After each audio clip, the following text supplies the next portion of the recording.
Feriadão, estamos aqui, chamar a atenção de todos vocês, depois de um feriado aí prolongado. Dizem que o Brasil só começa depois do carnaval, então vamos começar agora, né? Boa, excelente, feliz ano novo. O pessoal tá animado, ó, o feriado deixou todo mundo animado. Praia, passeio, diversão, acampamento, né? Queridos, vamos orar? Senhor, nós estamos gratos, porque apesar de nós temos a alegria e o privilégio de estar aqui. Obrigado porque mais uma vez nós temos o privilégio de ouvir a Tua palavra, de aprendermos a respeito do Senhor, a respeito da nossa caminhada como discípulos Teus. Nós realmente somos gratos por isso. Pedimos ao Senhor por nós, que o Senhor abra o nosso entendimento, que o Senhor dirija esse tempo, que o Espírito Santo do Senhor opere em nós a Tua obra para que consigamos caminhar mais adiante. Nós também suplicamos por aqueles que ainda não chegaram, toda uma questão às vezes de agenda, às vezes de batalhas, seja o que for, ó Deus, pedimos que o Senhor visite cada um também e que a Tua graça toque sobre a vida de cada um de nós e nos encoraje na caminhada contigo. Por favor, Pai, nos abençoa, em nome de Jesus, amém. Amém. Algumas perguntas eu recebi, então eu queria começar essa aula. Eu esqueci de falar, Fabiano, eu posso passar esse? Vamos fazer um teste. Quer que eu desligue o meu para testar esse daqui?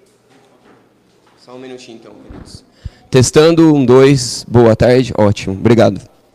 Eu vou passar o microfone para vocês, aí vocês podem fazer a pergunta. Lembrando, o microfone é só para gravação, então ele não ajuda na potência de voz. Então a potência de voz são os nossos pulmões mesmo, tá bom? Eu vou começar com o Gé, que fez uma pergunta para mim. Vou pedir para vocês irem passando o microfone lá para trás, por favor. O Gé fez uma pergunta e eu comecei a responder a pergunta dele no WhatsApp, mas eu gostaria de discutir com vocês. Ele vai fazer uma pergunta, eu quero muito que vocês prestem atenção, porque eu quero que vocês respondam. Eu já dei alguns textos bíblicos que orientam a essa resposta. Então eu posso citar os textos novamente, mas eu gostaria que vocês respondessem. E aí então eu só complementasse e direcionasse a pergunta dele. Então preste bastante atenção na pergunta, porque essa pergunta não é só para mim, mas para vocês também. Por favor, Jair. A minha questão, quando eu passei para o pastor Walter, foi a seguinte: se alguém do mundo vier falar de um irmão da igreja, fazer algum comentário de conduta, na parte ética, enfim, moral, como que eu devo proceder? Eu sendo membro, o irmão membro, mas o outro não. Essa foi a pergunta. Então, essa é a pergunta do Gé. Quem que poderia nos encorajar, nos habilitar diante dessa pergunta aí? Quem nos ajuda a responder a pergunta do Gé? Todos entenderam a pergunta? Ouviram? Joia. Perdão, então, além de falar, essa pessoa não quer aparecer no cenário depois de ter falado dessa pessoa. Esse terceiro que não é cristão, não é da igreja, não quer aparecer. Ele não quer que a quem ele está acusando ou dizendo do problema saiba que ele falou, né? Então esse terceiro não quer que a pessoa saiba quem ele é. E aí? Alguém consegue dar algum norte?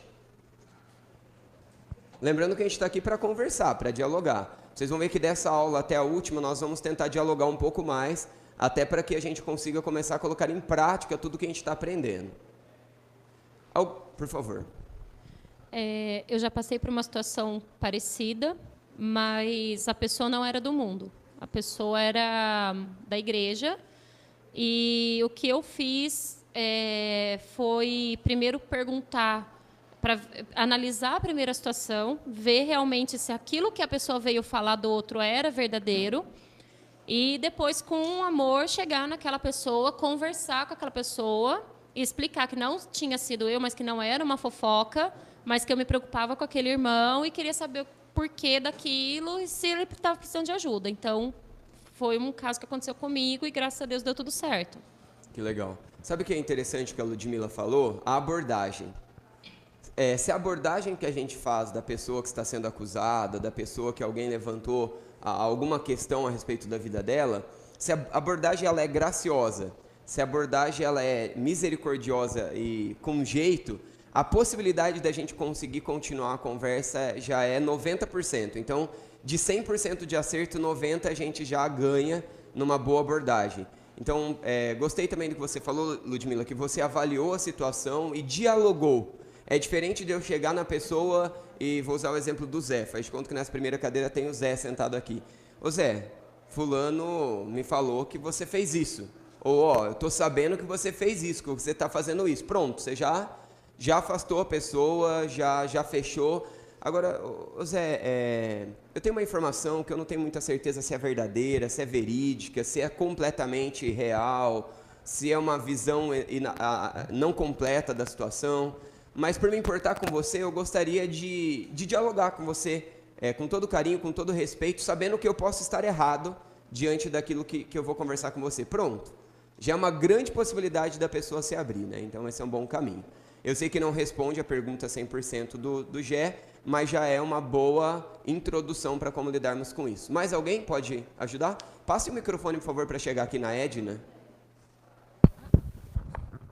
Se vocês puderem ir pensando a respeito de um ou alguns textos bíblicos ou princípios bíblicos que possam fundamentar isso, seria legal. Lembrando que o tema da nossa aula hoje, e eu disse isso para vocês na última aula que nós tivemos, é quem é você. Mas eu não disse a respeito do que mais seria. Mas esse quem é você, se você é o tipo de pessoa que acusa ou você é o tipo de pessoa que encoraja. Então vai nos ajudar com bases bíblicas também daquilo que a gente está conversando aqui. Por favor, Edna. Então, e quando não dá para abordar o irmão, né? Porque eu passei por uma situação parecida, aliás, algumas vezes, né? Que a pessoa do mundo pergunta, questiona o comportamento de um irmão meu. E aí eu não tenho essa intimidade com a pessoa para perguntar, escuta, né? Fazer essa abordagem que a gente ouviu que seria ideal. E aí a minha resposta para essa pessoa foi que, nesse caso, ele não tem esse entendimento, né? Não tem discernimento de que a gente precisa olhar para Cristo. Né? Então, o comprometimento de cada um de nós é diferente. Né? Tem pessoas que se comprometem mais com a palavra, outros menos com a palavra, mas é um processo, né? Sim. Então, a pessoa que está perguntando, questionando isso, ela não tem esse discernimento. Então, a primeira coisa que eu falo é que cada um vai responder por si. E eu não tenho condições de responder pelo meu irmão. A colocação da Edna nos levanta outros questionamentos, outras questões que a gente precisa discutir. Lembrando, nós estamos aqui para aprender e ninguém aqui sabe tudo. Se soubéssemos tudo, nós não precisaríamos estar aqui estudando. Eu estou dando aula, mas eu tenho que estudar e rever 1000 coisas para poder conversar. E muitas vezes vocês fazem perguntas, eu preciso ir lá rever e estudar. E vocês da mesma forma. Vamos fazer o seguinte, eu vou dar uma pausa na pergunta do Jefferson e agora eu vou fazer um foco na questão da Edna. A Edna colocou dessa questão da dificuldade. E realmente essa fala da Edna, essa reflexão da Edna, esse pensamento da Edna, ele reflete no mínimo 50% da nossa igreja, ou de todas as igrejas. Mas, com todo respeito, eu gostaria de acrescentar algo bíblico para que a gente repense juntos aqui o que a palavra de Deus pensa. Nós somos ou não somos responsáveis um pelo outro? Se somos, qual um texto bíblico que nos orienta a isso? Se nós não somos, qual um texto bíblico que nos orienta a isso? Somos ou não somos? Eu queria ouvir de vocês a resposta a isso. Porque a gente vai andando até concluir lá na resposta do Jefferson. Passa o microfone, Edna, por favor, para o Francisco. Então, em Mateus 18:15 fala que se seu irmão pecar contra você, né, você vai até ele e, né, conversa. Se você conseguir orientá-lo, você ganhou o seu irmão. Se não, né, chame testemunha e vá até ele novamente. Se não, passa para a igreja. Eu acho que nesse caso, como é uma pessoa de fora, né, e chegou até você, acredito que é um texto também que chega a uma orientação, porque se você não conseguir, você leva testemunha e também passa para a igreja, né, como nós somos um membro do corpo de Cristo. Eu acho que é um texto também base ali, que por mais que fala específico a primeira pessoa, né, você, mas eu acho que nesse caso, como uma pessoa de fora da igreja, acredito que seja um texto que também nos orienta nesse sentido também. Muito bom. Francisco já colocou um princípio, colocou um texto. Nota que nós estamos levantando aqui informações e questionamentos. E por que eu estou passando para vocês a resposta? Porque às vezes eu venho e dou uma resposta muito quadradinha e talvez intelectualmente vocês até engolem a minha resposta. Mas na prática isso é bem mais complicado do que faça assim ou faça assim. O negócio tem muitos desdobramentos que se tornam difíceis. Mas então, se eu entendi o que o Francisco colocou, é que esse princípio ele também serve para eu lidar com o não cristão, visto que eu estou lidando com pessoas que são cristãs e o princípio é para todos. Sim, eu concordo, o princípio é válido em todas as questões e já eu desdobro um pouquinho mais. Voltando um pouquinho ainda para o que a Edna falou, nós temos essa tendência que é cultural e é muito forte de que nós não temos o direito de falar a respeito de alguém, de discutir com alguém se eu não tenho afinidade com aquela pessoa. E eu até coloquei algumas coisas aqui na sala de aula de que, de preferência, quando você for dar o segundo passo de Mateus 18:15, que é o versículo 18:16, no caso o segundo passo, você deve procurar alguém que conhece aquela pessoa que pecou. Por quê? Porque é muito mais fácil alguém se abrir para alguém que ela conhece, alguém que ela se sente amada, que tem algum tipo de familiaridade com ela, do que alguém que não tem convivência, que é o que a Edna falou, nossa tendência é se fechar. Agora vamos fazer uma distinção clara entre cultura, entre ética e entre Bíblia. É muito claro, a Bíblia não nos dá a licença de não exortar o outro pelo fato de eu não ter afinidade com o outro. Porque o que nos une é Cristo, e a partir do momento que nós estamos em Cristo, você tem um compromisso com a minha vida e eu tenho um compromisso com a tua vida.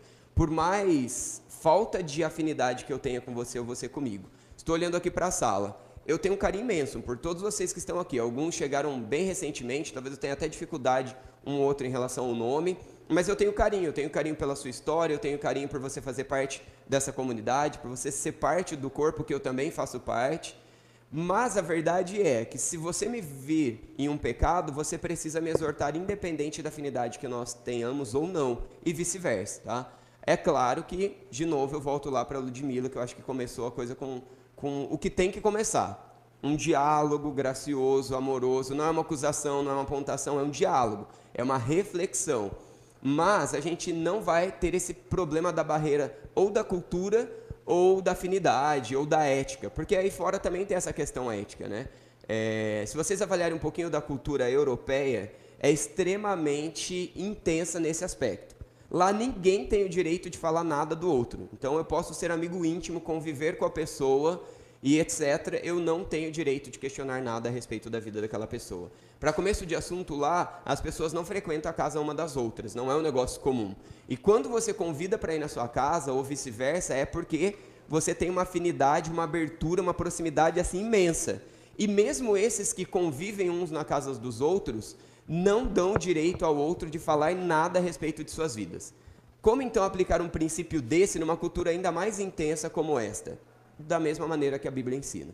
Tá? Infelizmente, eu fiz um estudo, pesquisei algumas igrejas lá, conversei com alguns irmãos lá, e é triste o quanto a cultura tomou o domínio do coração dos nossos irmãos e a Bíblia e a verdade bíblica ficou de lado. O quanto a exortação bíblica não faz parte da comunidade do povo de Deus na Europa, o quanto a disciplina bíblica é anulada dentro das igrejas. Tudo isso por quê? Porque a cultura, a ética popular tornou-se mais importante do que a ética bíblica. Então agora eu vou tentar responder para vocês, visto que eu acho que a gente já levantou algumas questões aí.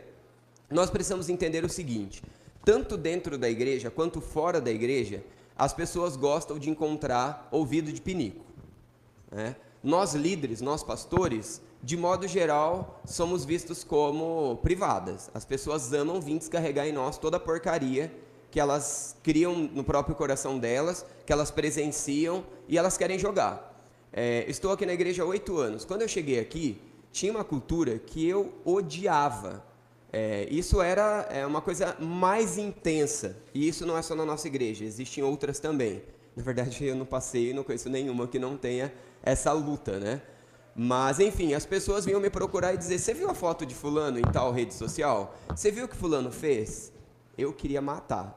Eu não queria matar o outro que cometeu o pecado pôs a foto, eu queria matar quem estava fofocando e achando que meu ouvido é ouvido de pinico, e me colocando um problema que eu não tinha nada a ver com aquilo. Gente, eu não tenho tempo sobrando para ver rede social. Quem dera eu tivesse, não tenho, e também se eu tivesse eu não faria isso, porque eu acho muito vazio, muito baixo, eu acho muito pobre, muito miserável. Eu e você, nós temos coisas mais nobres, mais significativas para fazer do que observar a vida de outros nas redes sociais. É óbvio que, de repente, eu estou lá postando uma coisa significativa da minha família, de repente estou verificando algo interessante e, consequentemente, eu vejo uma publicação inadequada, eu vejo uma foto inadequada, é diferente. Entenda que eu não estou passeando lá, vou usar o Instagram aqui, pelas fotos para ficar bisbilhotando a vida dos outros. Não. Eu estou ali postando algo porque eu quero que as pessoas que me amam e caminham comigo celebrem o momento que eu estou vivendo, algo do tipo. Consequentemente, óbvio que eu abri o Instagram, estou vendo algo que está ali e vejo. Eu vou ter a responsabilidade de conversar com a pessoa a quem eu vi algo pecaminoso, algo do tipo. Mas a verdade, queridos, é que não é só dentro da igreja que as pessoas acham que a gente tem ouvido de pinico. Fora da igreja, as pessoas procuram a gente da mesma forma. As pessoas elas querem continuar limpas, confortáveis, mas elas querem apontar os outros. Então, assim, eu não conheço essa pessoa, nem quero saber, óbvio, e não quero duvidar da integridade, da intenção dessa pessoa, mas eu acho que, pelo menos em uma grande proporção, as pessoas nos procuram muito mais interessadas em acusar as pessoas, e nós vamos ver isso na aula hoje, muito mais interessadas em sentir-se superior a quem elas estão citando, do que desejosas a fazerem algo. E aí a minha resposta é o seguinte: como agir então com essa pessoa que não conhece a Cristo? Vamos mostrar para elas como é a ética cristã. Vamos mostrar para ela que o que rege a nossa vida não é o certo ou errado, não é alguém que errou ou deixou de errar. Eu acho que foi, agora eu não sei se foi a Edna ou o Francisco que falou, ou talvez um pouquinho na conversa dos dois, essa questão que a gente tem que ter esse cuidado mesmo, né? Ao mesmo tempo que eu tenho sim que exortar, mesmo que eu não tenha afinidade, eu também tenho que ter esse bom senso, esse cuidado, esse zelo triplo, quando é alguém que eu não tenho relacionamento. Se eu tenho um bom relacionamento, eu já posso ir mais direto, já posso ir de uma forma mais contundente com essa pessoa. Com a pessoa que eu não tenho, é da mesma forma com que a pessoa que não tem a Cristo. Eu vou dizer para ela, olha, deixa eu te explicar como Deus rege o universo e como Ele deseja que as coisas sejam dirigidas. Primeiro, a igreja ela é constituída de pecadores remidos. Não remidos por eles mesmos, mas remidos por Cristo. Cristo perdoou os pecados, mas nós não deixamos de ser pecadores. Então, eu quero te dizer que esse irmão que você está falando, eu sinto muito que ele esteja vivendo isso, eu sinto muito que ele esteja cometendo isso, mas eu quero te dizer que eu também cometo outros pecados, e que eu vou orar por este irmão, e eu vou tentar ajudar este irmão a ser transformado, porque nós, como corpo de Cristo, é isso que nós fazemos. Nós não somos melhores do que as pessoas que não estão em Cristo. Nós não somos melhores do que as pessoas que não estão dentro da igreja. Nós nos ajudamos, através do poder de Cristo, da orientação da Bíblia, a vivermos uma vida transformada, que é possível. Então eu peço que você tenha paciência e eu vou procurar recursos para encorajar e cuidar deste irmão. Olha só o quanto que a gente está testemunhando para essa pessoa que está lá fora.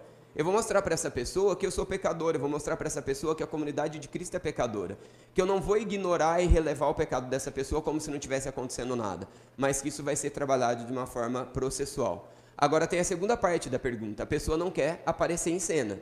Eu preciso dizer para essa pessoa que a ética que rege tudo diz que eu não posso fofocar.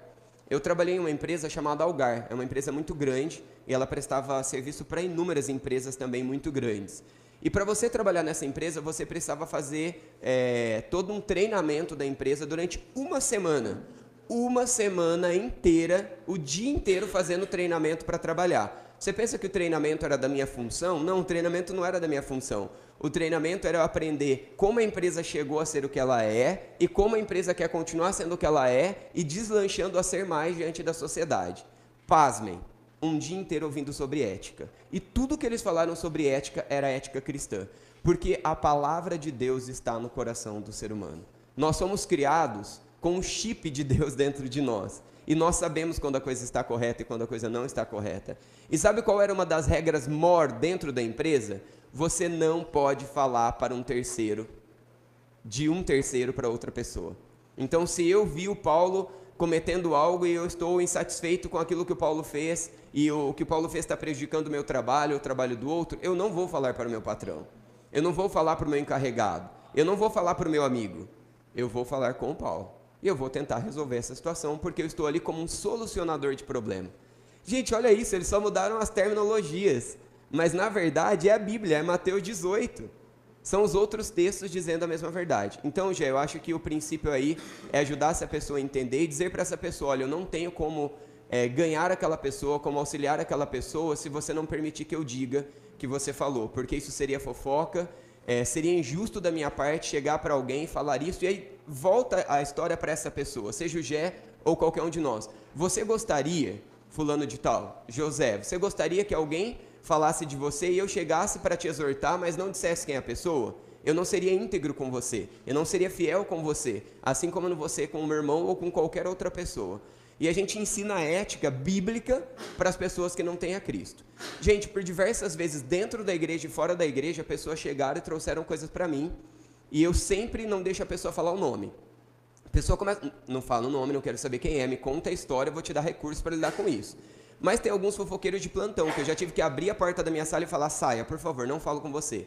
Porque disse coisas e disse nome e continuou falando, eu falei, você está fofocando e você vai me fazer fofocar, eu não quero ouvir. E a pessoa continuou falando, eu falei, você não é bem-vindo. A hora que você repensar, a gente volta a conversar. Então aguardei, a pessoa se recompôs e numa outra conversa a gente pôde conversar de forma bíblica e de forma correta. Mas isso não é diferente com a pessoa lá fora. A gente precisa mostrar para as pessoas lá fora que o que nos rege não é a ética do mundo, não é o jeito do mundo, mas é a palavra de Deus. E assim a gente vai ganhar a pessoa. É claro que, de novo, eu vou voltar para aquilo que a Ludmila falou. Tanto para quem eu estou exortando, para quem trouxe para mim a ofensa de alguém, eu preciso dialogar com graça, eu preciso dialogar com tempo, e nesse processo, então, ganhar o coração daquela pessoa. Diante do que eu falei, diante dessas coisas que eu coloquei para vocês, pode ser que surgiram outras dúvidas, ou tá, e se acontecer isso, ou se acontecer aquilo? Por favor, perguntem. Se você tem uma pergunta, uma colocação, um acréscimo, levante a mão que o microfone chega aí até você. Por favor, querido, só pegar só o microfone rapidinho. Eu tenho uma experiência parecida, aconteceu comigo mais de 15 anos atrás, e bastante tempo. Então, a pessoa que vou falar nem tem mais a ver com isso. Nós cantávamos no louvor e éramos da música, e eu escutei, veio uma pessoa do mundo, da amizade do mundo, seu amigo lá, sua amiga lá do louvor, estava lá no baile da medicina, pulando, dançando. Aí eu fiquei muito triste, envergonhada, e falei assim, olha, eu vou estar verificando, falando com essa pessoa, porque muito me surpreende, né, isso que você está falando. Você tem certeza? Tenho. Aí eu pensei, porque eu não queria, eu não gosto de exortar as pessoas. É muito chato, e eu não queria ter sido a pessoa que ouviu aquilo. Sim. Mas eu já conhecia a palavra de Deus, você tem algo contra o seu irmão, vá até ele, fale, se ele não te ouvir. E meu primeiro momento foi falar, vou falar para o Gessé, porque quando você está à frente, na liderança, ou em louvor, e a exposição é maior e a igreja fica exposta de uma forma maior ainda. Sim. Aí eu falei, não, vou fazer o que é o certo. E eu falei, olha, você precisa falar com o Gessé, ou precisa falar com o líder da música, porque aconteceu isso, isso, isso. Não gostaria de estar falando com você sobre isso. Eu sinto muito. É verdade? Era verdade. A pessoa se arrependeu, chorou e ficou muito chateada com aquilo. E eu falei, você precisa falar com o Gessé ou com o líder da música sobre isso, para você ver se você continua, se você para um tempo. E foi uma restauração na vida dela, e a nossa amizade fortaleceu, isso mais de 15 anos atrás. E foi muito legal, eu sabia a palavra de Deus para eu ter feito certo. Mas, no primeiro momento, a gente fica triste, envergonhado, e não sabe o que fazer. Mas como eu sabia da palavra de Deus nesse versículo, já tinha tido muitos estudos nos jovens, e eu era bem novinha, né? Aí eu fui e fiz isso aí. Mas foi restauração, e depois eu voltei na pessoa que tinha me falado, falei, olha, foi bom você falar, a pessoa se arrependeu, e isso não vai mais fazer, ela está afastada um pouco, e quando ela se acertar, ela volta. A pessoa assustou, porque ela pensou que era brincadeira, né? Que Sim. fala o que quer e aqui é um oba-oba. Sim. Mas foi isso que aconteceu. É interessante o que a Silvana colocou para a gente, um testemunho, porque é muito isso que Deus pode fazer e como Deus faz. E o mundo fica abismado, mas como vocês fizeram isso? Mas como isso acontece, né? Há alguns anos atrás, numa determinada igreja, uma pessoa não cristã entrou em contato com a igreja e delatou umas atitudes pecaminosas de um membro da igreja. Então, a liderança daquela determinada igreja procurou a pessoa que foi acusada e perguntou, olha, está acontecendo isso? E as acusações eram acusações eticamente graves. Não eram, todo pecado é pecado, mas as consequências daquele pecado, a exposição daquele pecado, tanto para a igreja quanto para a família, era algo bem complicado. Então a igreja lidou com aquela situação da seguinte forma: respondeu para a pessoa não cristã que nós somos um grupo de pessoas que estão sendo restauradas, que a nossa comunidade não aprova aquele tipo de atitude, não porque nós somos melhores ou piores do que alguém, mas porque a Bíblia nos orienta a fazer algo diferente. Nós cremos que Deus tem o melhor para nós revelado em sua palavra e que nós caminharíamos com aquela pessoa. E beleza, nós caminhamos com essa pessoa, mas nós não chegamos naquela pessoa e destruímos a vida daquela pessoa. Nós caminhamos em um caminho de restauração com aquela pessoa. Pastores, líderes e pessoas caminharam, ajudaram e aquela pessoa foi restaurada, mas o interesse da pessoa do mundo era destruir a vida dessa pessoa que ela estava delatando, nitidamente. Portanto, que ela ficou revoltada com o processo pelo qual foi feito. Passado um tempo, esse pecado se tornou público em determinados níveis dentro desta igreja. E aí o que aconteceu? Pessoas dentro da igreja começaram a acusar essa pessoa que pecou e começou a dizer que essa pessoa não era digna e merecedora de nada mais. Já havia passado alguns anos, essa pessoa já tinha se afastado dos seus ministérios, agora ela já estava sendo reintegrada aos ministérios, mas um grupo de pessoas dentro da igreja continuava apontando, dizendo que essa pessoa era uma pessoa imoral, incapaz de servir, e que nós também, líderes e pessoas que estavam lidando com aquelas pessoas, também éramos imorais por aceitarmos aquilo e por encobrirmos aquilo. Então vocês entendem que normalmente as pessoas elas querem acusar, elas querem destruir, elas querem resolver as coisas como se elas fossem juiz? É uma tendência do nosso coração, queremos ser juiz, queremos fazer por conta própria a resolução, mas não somos nós, a coisa é totalmente processual, a coisa é totalmente com amor e com graça, sempre com o intuito de restauração. Os 3 passos ali de Mateus 18, a partir do versículo 15, os 3 versículos, os 3 repetem: se ganhaste o teu irmão, ou seja, o objetivo é ganhar o irmão, o objetivo é restaurar o irmão. E louvado seja Deus, porque a igreja tratou isso com graça, a pessoa está restaurada, está em Deus, está frutificando. Agora, se a gente trata como alguém que acusa, nós estaríamos destruindo. Se vocês tiverem mais perguntas, mais acréscimos, vamos. Se eu não conseguir concluir a aula de hoje, a gente faz meia e meia na aula semana que vem, tá bom? Porque eu acredito que o bate-papo é importante também. Ô Walter, em relação aos limites, até onde podemos caminhar em relação a isso, né? Na exortação, no caminhar junto, no resgatar, até onde que a igreja vai, né, em relação a isso, e até onde é a nossa responsabilidade em relação ao nosso irmão, se não houver ali um arrependimento, né, um tratar, até onde nós vamos caminhar em relação a isso? Ótima pergunta, ótima questão, e você quase que respondeu a sua pergunta no final dela, né? Se a pessoa ela não quis, o que a gente faz? Queridos, a resposta eu vou enquanto a pessoa está dando abertura. Agora sim, eu falo com a pessoa, entra por aqui, sai por aqui. Eu falo com a pessoa, entra por aqui, sai por aqui. Isso se repete, eu acho que é o momento da gente parar.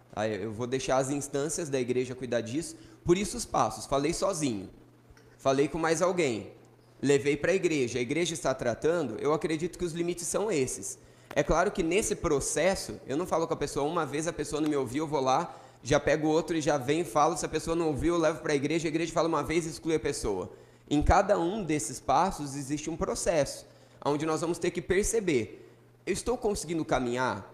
Está tendo algum progresso nessa caminhada? E aí que eu acho que é a observação nesse processo. Tem algum progresso? Eu continuo. Não tem progresso? Não continuo.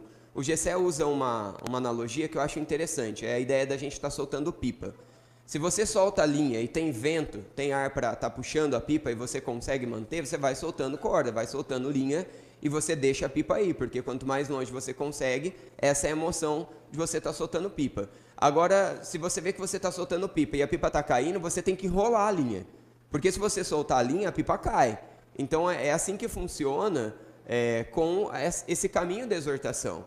Está tendo algum progresso? A pessoa está aproveitando a oportunidade que Cristo está dando a ela através da comunidade de Deus, seja você no primeiro passo, vocês no segundo passo, nós como igreja no terceiro passo? Vamos soltando linha, vamos caminhar com a pessoa. Agora a pessoa não está dando passo nenhum. Você está jogando o seu tempo fora, você está gastando a sua saliva, você está gastando as suas energias, você está se consumindo, indo para lugar nenhum, parou por aí. Aí entra no processo de orar, entra no processo de continuar orando sempre. Orar e lutar por aquela pessoa espiritualmente nunca acaba. Agora, fazer algo na prática tem que ter um limite, tem que ter um processo. Consegui responder ou ficou vaga a resposta? Ficou claro.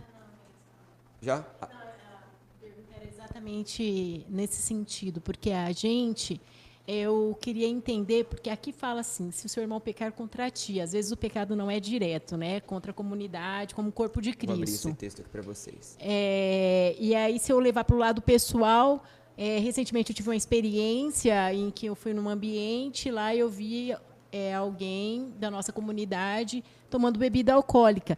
Em tese, tecnicamente, não estava pecando contra mim. Em tese, tecnicamente, não seria algo talvez reprovável, não é uma embriaguez nem nada, mas também não seria algo,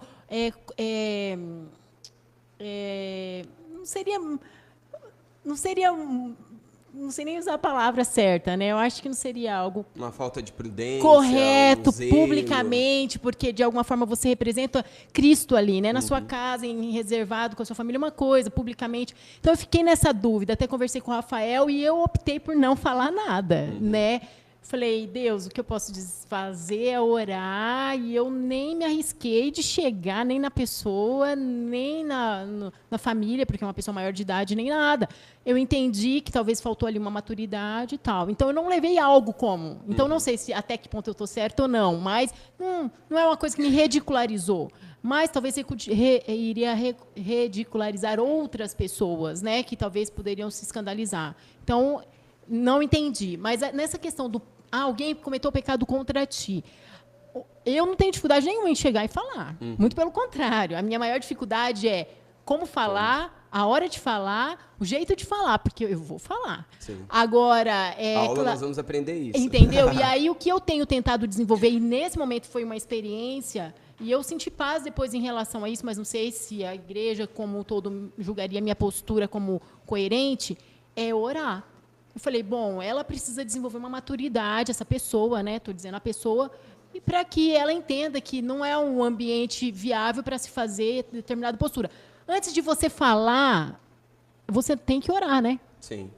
Porque se for falar por falar, como você já mesmo disse, eu acredito que a gente acaba perdendo o irmão, ou a gente acaba aí se expondo, ou dando a entender que nós somos superior a ele. Exatamente. Né? Talvez nesse pecado, naquele sim, a gente não seja a nossa luta, mas em outros não. Então, nessas questões, orar começa com a oração e sempre vai terminar com a oração. Ainda que, nesse caso que o Rafael falou, não há mais espaço, mas nunca acaba sem oração. Exatamente. E a oração permanece. Exatamente. A oração permanece sempre, e a gente pode olhar para Tiago 5, 16 e 17, que nos orienta a confessar os pecados uns aos outros, orar uns pelos outros, e a oração é poderosa e eficaz. Então, o objetivo principal e o foco principal é a oração. Então, não há um abandono, né? Porque, às vezes, dá vontade de abandonar. Totalmente, facilmente. Inclusive dentro de casa, entre nós, né? Marido, esposa, filhos, amigos mais próximos, né? Rapidinho, então, tentando dar uma informação dentro da colocação da Mica. O texto bíblico, no original, não tem essa parte contra ti, tá? É pecar. A ideia aqui, no original, a ideia é do pecar contra o corpo de Cristo, pecar contra Deus. Então, não é o pecado contra mim, mas é o pecar. Se eu vejo um irmão de Cristo pecando, e aí os passos se seguem. Então, eu não acredito que a melhor tradução é essa. Se vocês verificarem algumas traduções, esse contra ti está em colchete. Por quê? Porque é algo acrescentado, não é algo que está nos manuscritos originais, mas até por uma compreensão mais adequada do texto, os tradutores assim compreenderam que ficaria mais adequado e colocou aí. Mas não pode ser entendido como pecar contra a pessoa em si, mas sim o corpo de Cristo, tá? Então, essa informação é importante, porque senão a gente pensa, né? É dessa forma. Essa pessoa que você viu bebendo, estava embriagada ou não? Não. Ok. Então a gente vai ter que ver essa questão também, né? Tem algumas pessoas dentro da nossa igreja que olha e acha que é totalmente inadequado a pessoa tomar um copo de vinho, uma latinha de cerveja, alguma coisa em um determinado ambiente, em um determinado local. E o corpo se divide nessas opiniões. Agora, como eu deveria, sem dúvida alguma, exortar a pessoa? Porque aí eu tenho respaldo bíblico. Se eu vi a pessoa embriagada, eu estou ali no ambiente onde eu vejo a pessoa tomando 4 copos de vinho. Da mesma maneira que a Bíblia ela exorta a gula, também eu tomar 4 taças de vinho, será que eu preciso? Será que isso cabe dentro de mim? Será que isso cabe numa postura? Tá, 4 não me embriaga. Tá, mas e para o outro? Eu não sou exemplo? Tudo me é lícito, mas nem tudo me convém. Então, se a pessoa exagerou, não embriagou, mas está exagerada, já dá para eu ter um diálogo com ela de demonstrar, olha, será que isso é legal, né? Agora, numa proporção menor, realmente eu acho que fica ali, poxa, eu gostaria que essa pessoa fosse um pouco mais prudente, eu acredito que ela poderia preservar-se mais e preservar melhor o Cristo e um determinado ambiente para tomar ali a taça de vinho dela, um copo de cerveja, seja o que for, mas é até difícil entrar nessa oração, mas a gente vai entrar nessa questão da oração e tudo mais. Queridos, eu vou segurar um pouco as perguntas, porque eu quero que sobre um pouco para as outras aulas, para a gente dividir. A minha intenção até o final do curso é dividir meia aula conversando com vocês e meia aula expondo um pouco do conteúdo. O conteúdo de hoje... Opa, está no lugar errado aqui. Rapidinho, que eu tirei daqui. O conteúdo de hoje nos traz que há esperança sim, há esperança para todos, seja qual for o seu pecado. E aí eu trouxe aqui 2 áreas que hoje em dia está um pouco mais comum. As tecnologias de última geração. Quantas pessoas você conhece que precisa ter o melhor carro, o carro mais interessante, a melhor casa, o melhor celular, o melhor computador, etc, etc. Eu amo tecnologia. Se eu pudesse ter tudo de última geração, eu iria amar. Eu queria chegar em casa e colocar o dedo e a porta abre. Eu gostaria de chegar em casa e instalar, as luzes se acendem. Eu amo tecnologia, amo loucamente, gosto demais. Fico maluco, eu vou na 25 de março com R$100 e faço a festa, porque eu quero tecnologia, meus foninhos de ouvido sem fio, o pequenininho que cabe dentro, o outro que coloca por fora porque eu não quero ouvir ninguém, só quero ouvir o que eu estou ouvindo. Tudo sem fio. Amo tecnologia. Agora, isso não pode tomar meu coração. Eu não posso gastar mais do que eu ganho, eu não posso fazer dívidas por causa disso, eu não posso correr de forma aloprada atrás disso. Há um tempo atrás eu tive o privilégio de me tornar Apple. Eu ganhei um celular da Apple e eu comprei de uma forma bem acessível um tablet da Apple, um iPad.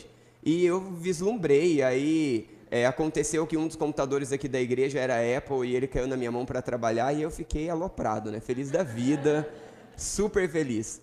Queridos, e facilmente eu comecei a me tornar viciado nisso. Por quê? Porque a Apple ela é muito inteligente. Ela vai soltando atualização, e dependendo do equipamento que você tem, você não consegue atualizar. Quando você não atualiza, você não consegue abrir determinados arquivos nos seus dispositivos. E isso ela vai obrigando você a trocar. Só que rapidamente eu descobri que isso não era para o meu bolso, para a minha realidade, para a minha condição. Então, como vocês podem ver, eu não tenho mais nada da Apple, porque não dá, não é possível para mim.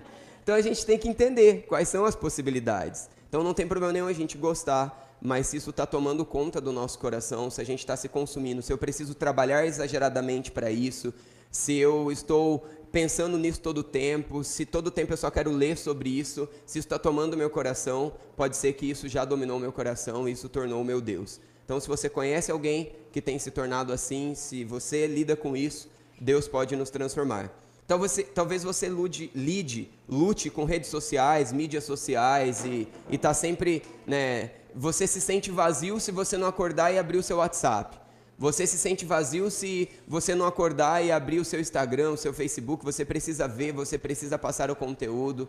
Então, queridos, a gente precisa tomar cuidado, porque a sociedade tem nos aprisionado e ela tem nos feito escravas de coisas que não precisam nos escravizar.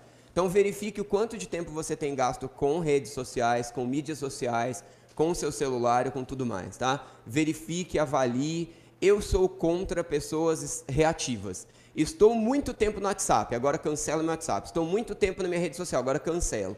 Eu acho que para nós cristãos o ideal é o equilíbrio, é o domínio próprio. Eu vou ter aquilo e eu vou administrar. Agora, se eu sei que eu não tenho condição de administrar, se eu sei que eu não tenho, tudo bem, eu vou lá e cancelo, mas não fica nessa, cancelo, volto, cancelo, volto, cancelo. E então, decide, se não tem condição, não tem. Uma pessoa que lutou com bebida, ela não pode passar na frente do bar e nunca mais vai poder, tá bom, não passa e não lide mais com isso. Mas eu acho que a gente pode mandar um sinal até de infantilidade para a cultura onde a gente está inserido, até para os não crentes, né? Entro, saio, entro, faço, não faço, sou, não sou, tenho, não tenho. Então a gente tem que tomar cuidado. Quanto tempo nós temos gasto? Você acorda e você vai primeiro para a Bíblia e primeiro de joelhos agradecer a Deus a noite de paz que Ele te deu e dizer para Deus, eu preciso do Senhor desesperadamente nesse dia, ou você vai para o WhatsApp tentar se encher, você vai para uma mídia, e aí tem gente que vai usar desculpa, mas se eu abro o WhatsApp tem pessoas que mandam lá no grupo devocional. O pastor Fábio manda lá no grupo, eu vou abrir para ver. Não, queridos, eu preciso falar com Deus. Eu preciso falar com Cristo, porque eu abro a mídia e eu vou ver o negócio que alguém me mandou, mas eu vejo outras coisas também, né? E o meu coração já começa a se encher de informações, quando na verdade eu preciso depender de Deus. Há esperança em todos os sentidos, em todas as áreas, para que a gente viva algo. E a pergunta para mim e para você é: com quem mais você se parece? Com quem mais você se parece? Com um acusador ou com um consolador? A palavra de Deus nos diz lá em Hebreus 3, 12 e 14 a seguinte verdade. Vamos ler o texto juntos? Eu leio e você me acompanha no seu pensamento. Cuidado, irmãos, para que nenhum de vocês tenha coração perverso e incrédulo, que se afaste do Deus vivo.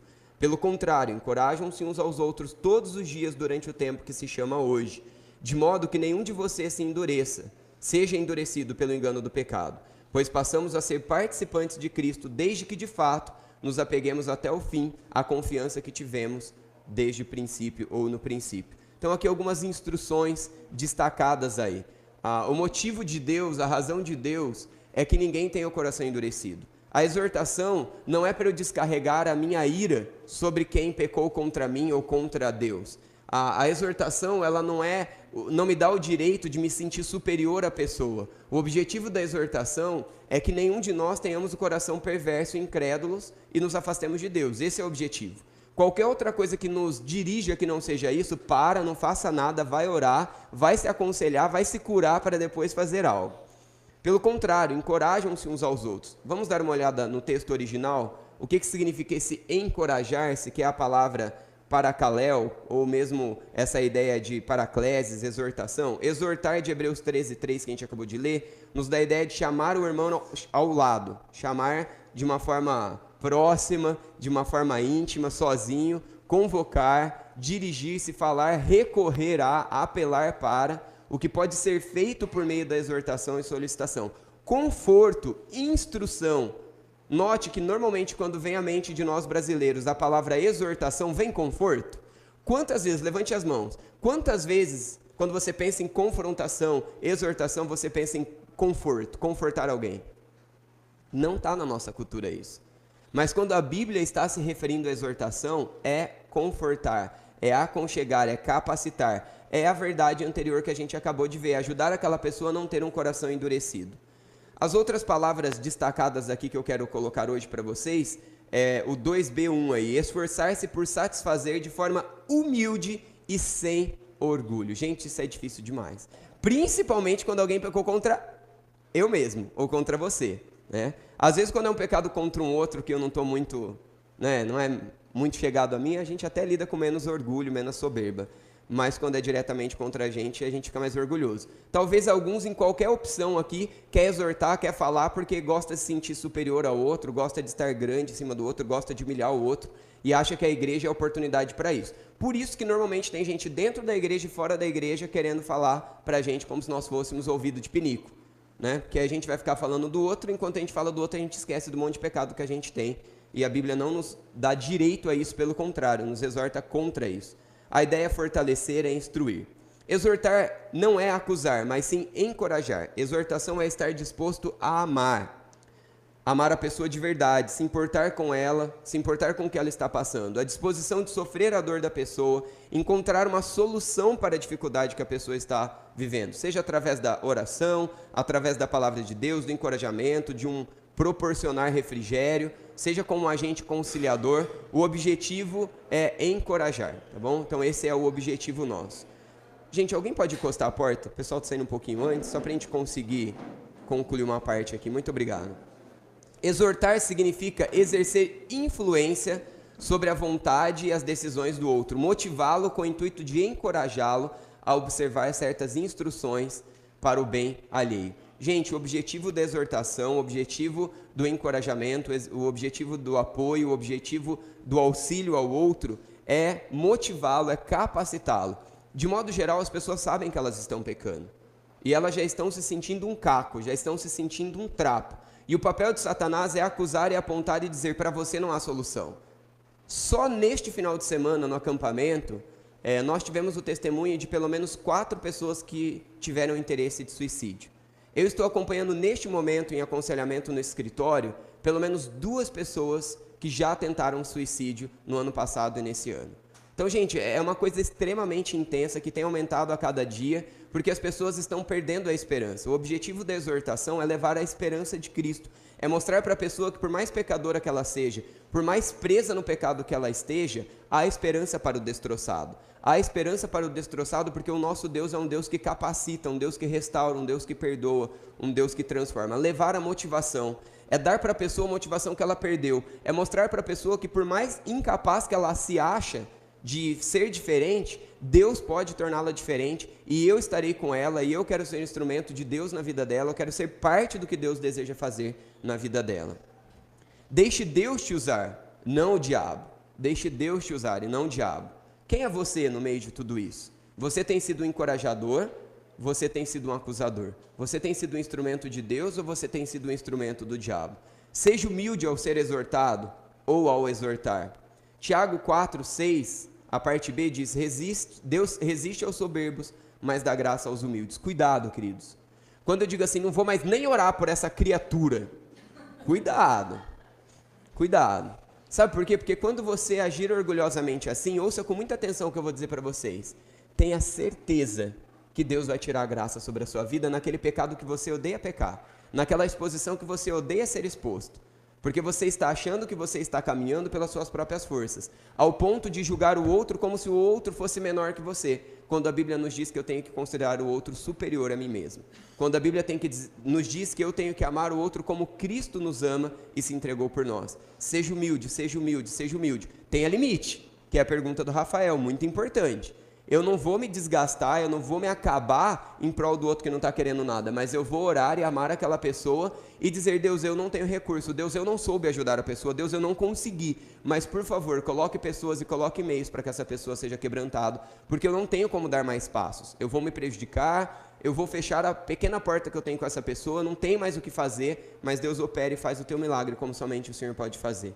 Provérbios 15:33, o temor do Senhor é a instrução, dá sabedoria, e a humildade procede à honra. Então, a humildade em tudo isso. Aí eu coloquei para vocês a necessidade da gente andar de forma humilde, mansa, de forma longânima, suportando uns aos outros, que é um texto que eu já citei para vocês. Vou deixar o restante para a aula que vem, porque senão não vai dar. Mas ouça atentamente ao ser exortado e preste atenção nesse processo aí. Bem bonita essa imagem, né? Posso. Voltou?